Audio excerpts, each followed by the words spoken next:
आप सुन रहे थे मेरे साथ पसंदीदा औरत, भाग 36। पृथ्वी को गुस्से में देखकर अवनी सहम गई। पृथ्वी अवनी के पास आया, उसकी कलाई पकड़ी और उसे वहां से ले गया। पृथ्वी को गुस्से में देखकर अवनी की हिम्मत नहीं हुई कि पृथ्वी से कुछ पूछे। वह चुपचाप उसके साथ चल पड़ी। रवि जी ने लता को संभाला और उसे वहां से लेकर चले गए। पृथ्वी अवनी को लेकर फ्लैट में आया और उसे अपने सामने करके उसकी कलाई छोड़ दी। पृथ्वी अवनी के ठीक सामने खड़ा था। उसके चेहरे पर अब गुस्से के भाव नहीं थी, बल्कि अफसोस के भाव थे। अवनी डरी सहमी सी बस उसे देख रही थी। उसके सामने हमेशा हंसते मुस्कुराते रहने वाले पृथ्वी में इतना गुस्सा भी है, ये अवनी ने पहली बार देखा था। पृथ्वी की अवनी से नजरें मिलाने की हिम्मत नहीं हो रही थी। वह अपनी नजरें झुकाए उसके सामने खड़ा था। दोनों खामोश थे और हॉल में गहरी शांति फैली थी। कुछ देर बाद अवनी के थोड़ा करीब आकर पृथ्वी ने कहा, मुझे थप्पड़ मारिए। हाँ, अवनी ने चौंक कर कहा, मैडम जी थप्पड़ मारिए मुझे। पृथ्वी ने फिर कहा। अवनी ने नामी गर्दन हिला दी तो पृथ्वी ने फिर अपनी बात दोहराई, मैडम जी मैं कह रहा हूं ना, थप्पड़ मारिए मुझे। अवनी ने धीरे से पृथ्वी के गाल पर थप्पड़ मारा तो पृथ्वी ने कहा, ऐसे नहीं, जोर से। नीचे जो गुस्सा मैंने आप पर दिखाया उसी गुस्से से मारिए। अवनी ने सुना तो इस बार थोड़ा तेज थप्पड़ पृथ्वी को मारा, लेकिन पृथ्वी सिसका तक नहीं, बल्कि उसने अपना दूसरा गाल भी आगे किया और कहा, एक और। अवनी ने दूसरे गाल पर भी थप्पड़ मारा और उसकी आंखों से आंसू बहने को तैयार थे। पृथ्वी ने अपना गाल सहलाया क्योंकि इस बार उसे दर्द हुआ, लेकिन सिसका इस बार भी नहीं। उसने अवनी की तरफ देखा और कहा, किसी को भी आप पर इस तरह से चिल्लाने का हक नहीं है मैडम जी। मुझे भी नहीं। मैं गुस्से में आप पर चिल्ला दिया, लेकिन अगली बार मैं ऐसा करूं तो अकेले में नहीं, बल्कि सबके सामने मुझे थप्पड़ मारना और ये एहसास दिलाना कि मैं गलत हूं। अवनी ने सुना तो नम आंखों से पृथ्वी को देखने लगी। अवनी समझ नहीं पा रही थी आखिर क्या था ये इंसान। उसे वो पल याद आ गया जब एक शाम अनजाने में उसका हाथ सिद्धार्थ पर लग गया था और सिद्धार्थ ने कितना तमाशा किया था, अवनी को कितना बेइज्जत किया था, और आज यहां पृथ्वी अपनी गलती के लिए खुद उससे थप्पड़ खा रहा था। अवनी का दिल भर आया, उसकी आंखों में आंसू झिलमिलाने लगे, लेकिन उसने जैसे तैसे करके अपने आंसुओं को अपनी आंखों में ही रोक लिया और पृथ्वी को देखती रही। अवनी को खामोश पाकर पृथ्वी ने अवनी को वो सब बता दिया जो शाम लता और घर वालों ने उसके साथ किया था। अवनी ने सुना तो उसे बहुत दुख हुआ और उसे अब समझ आया क्यों कुछ पहले पृथ्वी ने उसे लता के करीब जाने से रोका था। पृथ्वी के साथ रहकर भी अवनी उसकी भावनाएं नहीं समझ पाई। ये सोचकर अवनी का मन भारी होने लगा और गले में चुभन का एहसास हुआ। उसने कुछ नहीं सोचा, वह आगे बढ़ी और पृथ्वी के सीने से लगकर रोते हुए कहा, मुझे माफ कर दो पृथ्वी, मैंने तुम पर हाथ उठाया। मेरी वजह से तुम्हें कितना बुरा लग रहा होगा, तुम्हें कितना कुछ सहना पड़ रहा है पृथ्वी, मुझे माफ कर दो। पृथ्वी ने सुना तो उसकी आंखों में आंसू भर आए। उसके हाथ अभी भी अवनी से दूर थे। उसमें इतनी हिम्मत नहीं थी कि वह अपनी को अपनी बाहों में भर सके, लेकिन अवनी को रोते देखकर उसने अपना हाथ उसके सर से लगाया और दूसरा उसकी पीठ से लगाकर कहा, इसमें आपकी कोई गलती नहीं है मैडम जी, आप दिल छोटा मत कीजिए। और आपने मुझ पर हाथ उठाया, मुझे अच्छा लगा। आगे भी ऐसे ही थप्पड़ मारना जब मैं कोई गलती करूं या आप पर चिल्लाऊं, बस थोड़ा धीरे मारना। अवनी ने सुना तो अपना मुंह पृथ्वी के सीने में छुपाकर रोने लगी। उसे अब बहुत बुरा लग रहा था कि उसने पृथ्वी पर हाथ उठाया, जबकि अवनी को सच बताकर पृथ्वी को काफी हल्का महसूस हो रहा था। अवनी पृथ्वी से दूर हटी और सुबकने लगी। रोने की वजह से उसका चेहरा लाल हो चुका था। पृथ्वी ने अवनी को प्यार से देखा और मन ही मन खुद से कहा, आपको ऐसे रोते हुए देखना मुझे संसार की सबसे दुखद घटना लगती है। कोई और जब रोता है तो मुझे फर्क नहीं पड़ता, पर आपको जब रोते हुए दिखता हूं तो दिल करता है कि संसार की सारी खुशियां आपके कदमों में लाकर रख दूं। अभी मेरा आप पर इतना हक नहीं बनता कि मैं आपके आंसू पोंछ सकूं। क्यों मैडम जी, आखिर क्यों आपने मुझे खुद से दूर रहने की बात कही? पता है इस वक्त मेरा दिल क्या कर रहा है? आपके पास आऊं, आपका चेहरा अपने हाथों में थामूं और अपने होंठ आपके होंठों पर रख दूं, ताकि कुछ देर के लिए आप सब भूल जाएं। लेकिन मैं ऐसा नहीं कर सकता। ऐसा करके मैं आपकी भावनाओं को ठेस नहीं पहुंचा सकता। अवनी ने अपने आंसू पोंछे और वहां से कमरे की तरफ चली गई। पृथ्वी वही हॉल में खड़ा उसे जाते हुए देखता रहा। कमरे में आकर अवनी बाथरूम में चली आई। उसने मुंह धोया और बाहर आई। रैंक में रखा तौलिया उठाया और अपना मुंह पोंछकर बिस्तर पर आ बैठी। अवनी की आंखों के सामने अभी भी वही पल चल रहे थे। कमरे के दरवाजे पर खड़े पृथ्वी ने दरवाजा खटखटाया और कहा, क्या मैं अंदर आ सकता हूं? अवनी ने हामी में गर्दन हिला दी। पृथ्वी अंदर आया। उसने साइड में पड़ी कुर्सी अवनी के सामने रखी और उस पर आ बैठा, ठीक अवनी के सामने। अवनी की आंखों में अब आंसू नहीं थे, बस चेहरे पर उदासी और आंखें रोने की वजह से हल्की लाल थी। पृथ्वी ने कुछ देर अवनी को ऐसे ही खामोशी से देखा और फिर कहने लगा, अवनी, मैं जानता हूं इस वक्त आपके दिमाग में बहुत कुछ चल रहा है, लेकिन मैं कहूंगा कि आपको इस बारे में बिल्कुल सोचने की जरूरत नहीं है। जानता हूं हालात हमारे विपरीत है, लेकिन मैं फिर भी सब ठीक कर दूंगा। बस मुझे थोड़ा वक्त दो। मेरे लिए या मेरे परिवार के लिए अपने मन में कोई फिक्र रखने की जरूरत नहीं है। आपको सबसे पहले खुद को मजबूत बनाना होगा। आई के सामने आप हर बार कमजोर नहीं पड़ सकती। मैं जानता हूं वो हम दोनों से अभी गुस्सा है और उनका गुस्सा होना जायज है। उनकी जगह अगर मैं भी होता तो शायद इतना ही बुरा मानता, लेकिन मैं सब ठीक कर दूंगा। सब आपको अपनाएंगे, सब आपसे प्यार करेंगे, आपके साथ खुश भी रहेंगे। बस थोड़ा वक्त लगेगा। अगर आप मेरे साथ खड़ी रहीं तो मैं सब कर लूंगा। बस मैं बार बार आपको ऐसे कमजोर पड़ते नहीं देख सकता। मैं सब देख सकता हूं, लेकिन आपकी आंखों में आंसू नहीं। मैंने आप पर चिल्लाया, उसके लिए भी मैं बहुत शर्मिंदा हूं। आगे से मैं ध्यान रखूंगा कि ऐसा दोबारा ना हो।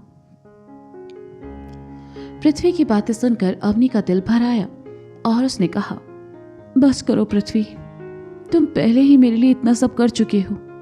मेरे लिए खुद को अब और तकलीफ मत दो। पृथ्वी ने सुना तो धीरे से मुस्कुराया और कहा, इसमें तकलीफ कैसी मैडम जी? आप मेरी जिम्मेदारी हैं। आपका ख्याल रखना मेरा फर्ज है और मैं अपने फर्ज से पीछे नहीं हट सकता, फिर चाहे इसके लिए मुझे किसी के भी खिलाफ जाना पड़े। लोगों के लिए शादी का मतलब क्या है मैं नहीं जानता, लेकिन मेरे लिए शादी का मतलब है अपने हमसफर के साथ खड़े होना, फिर चाहे वो गलत ही क्यों ना हो। अवनी ने सुना तो पृथ्वी की तरफ देखने लगी। पृथ्वी की बातों में जहां विश्वास था तो आंखों में अवनी के लिए बेइंतहा मोहब्बत थी। अवनी को खामोश देखकर पृथ्वी ने कहा, बस आपके मारे थप्पड़ का दर्द मुझे अभी भी हो रहा है। ज्यादा जोर से लगा? अवनी ने कहा। हाँ ना, पृथ्वी ने मासूमियत से कहा। मुझे माफ कर दो पृथ्वी, तुम चाहो तो मुझे वापस थप्पड़ मार सकते हो या मुझे सजा दे सकते हो। अवनी ने कहा, इस जिंदगी में तो मैं कभी आप पर हाथ नहीं उठा पाऊंगा मैडम जी। हाँ, वैसे मैं कुछ मांगू तो क्या मुझे मिलेगा? पृथ्वी ने कहा। बताओ, अवनी ने कहा। सोच लीजिए, फिर आप पीछे नहीं हट सकती। एक बार मैंने कुछ मांगा तो आपको मुझे वो देना ही पड़ेगा। पृथ्वी ने अवनी की आंखों में झांकते हुए शरारत से कहा और इस वक्त उसकी नजरें अवनी का दिल धड़काने के लिए काफी थी। क्या चाहिए तुम्हें? अवनी ने धड़कते दिल के साथ कहा। पृथ्वी अवनी की तरफ देखकर पहले शर्माया, फिर मुस्कुराया और फिर दोनों होंठों को दबाकर प्यार भरी नजरों से अवनी को देखने लगा। पृथ्वी की यह हरकतें अवनी के दिल में हलचल पैदा करने लगी। आखिर पृथ्वी उससे ऐसा क्या मांगने वाला था? पृथ्वी कुछ देर खामोश रहा, अपनी जगह से उठा और अवनी के थोड़ा करीब चला आया। अवनी की धड़कनें जो तेज चल रही थी अब एकदम से धीमी पड़ गई। वह अपनी बड़ी बड़ी आंखों से एकटक पृथ्वी को देखने लगी। पृथ्वी की और उसके होंठों के बीच बस कुछ इंच का फासला था और ये देखकर अवनी ने अपनी आंखें बंद कर ली, इस ख्याल के साथ कि बारिश की रात अधूरी छोड़ी गई भावना को शायद पृथ्वी आज पूरी करना चाहता है। उसका दिल धड़क रहा था और वह अपनी सांसें रोक के बैठी थी। मुझे आपके हाथ से बनी एक कप चाय चाहिए, पृथ्वी ने धीरे से कहा और अवनी से पीछे हटकर कमरे से बाहर चला गया। अवनी ने सुना तो अपनी आंखें खोली और देखा कि पृथ्वी कमरे से बाहर जा रहा है। अवनी ने सांस ली और अपना हाथ अपने सीने पर रख लिया। पृथ्वी के यूं करीब आने से वह कितना घबरा गई थी। लेकिन ये क्या, पृथ्वी को उससे चाय चाहिए। अवनी कुछ देर खामोश बैठी रही और फिर मुस्कुराकर धीरे से कहा, पागल। पृथ्वी हॉल में आकर लैपटॉप पर कुछ काम करने लगा और अवनी उसके लिए चाय बनाने लगी। सिरोही, राजस्थान। बस भी करो, और कितना पियोगी? सिद्धार्थ ने सुरभि के हाथ से बियर की बोतल छीनकर कहा। तुम मेरा दुख नहीं समझ सकते चिलगोजे। मेरे दुख के सामने ये बियर की बोतल कुछ भी नहीं है। हाँ, मैं तुम्हें कैसे बताऊं मेरे साथ क्या हुआ है। मैं कितने दुख में हूं और तुम मुझे पीने से रोक रहे हो। सुरभि ने पहले आराम से कहा और फिर मुंह फाड़कर रोते हुए बोली। सिद्धार्थ का ये सब देखकर सर दर्द होने लगा था। उसने बोतल वापस सुरभि के सामने रखी और कहा, लो पी लो। हाँ थैंक्स, वैसे तुम इतने बुरे भी नहीं हो। हाँ, लेकिन तुमने अवनी को बहुत परेशान किया है, बस इसलिए मैं तुमसे चिढ़ती हूँ। सुरभि ने नशे के उन्माद में कहा। हाँ जानता हूँ, मैंने उसे बहुत हर्ट किया है और इसके लिए मैं शर्मिंदा भी हूँ। बस अब वो खुश रहे, क्योंकि वो बहुत अच्छी लड़की है। सिद्धार्थ ने अवनी के बारे में सोचकर कहा। चूंकि सुरभि नशे में थी, इसलिए उसे सिद्धार्थ की आधी बात समझ आई और आधी का उसने गलत अंदाजा लगा लिया और कहा, तुम अब भी अवनी को पाने का ख्वाब देख रहे हो? भूलो मत, उसकी शादी हो चुकी है और वो पृथ्वी के साथ बहुत खुश है। अगर तुमने उन दोनों को अलग करने का सोचा तो मैं तुम्हारा खून कर दूंगी, समझे तुम? सिद्धार्थ ने देखा कि सुरभि ने अपने हाथ में कांटा उठाया हुआ है और वह बहुत ही गुस्से से सिद्धार्थ को देख रही है। सिद्धार्थ ने अपना सर पीट लिया। उसने सुरभि के हाथ से कांटा लेकर नीचे रखा और कहा, मैं अगर ऐसा सोचता तो अवनी को पृथ्वी के पास जाने ही नहीं देता। मुझे समझ आ गया कि अवनी को कभी मुझसे प्यार हुआ ही नहीं।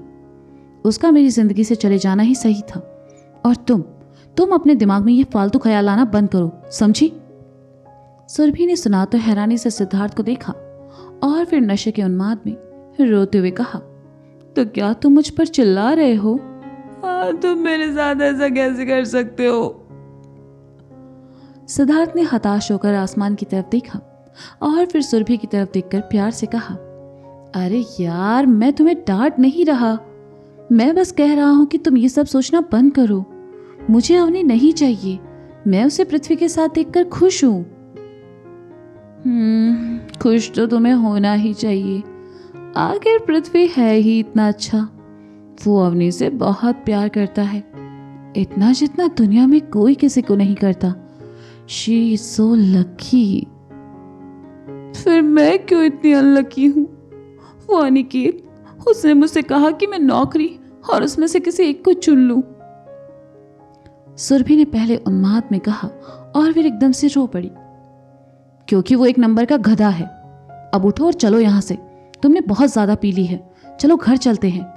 सिद्धार्थ ने उठते हुए कहा और बिल चुकाने काउंटर की तरफ चला गया। सिद्धार्थ बिल चुकाकर वापस आया, तब तक सुरभि बचा हुआ आखिरी घूंट भी पी चुकी थी। वह उठी और जैसे ही चलने के लिए आगे बढ़ी, लड़खड़ा गई।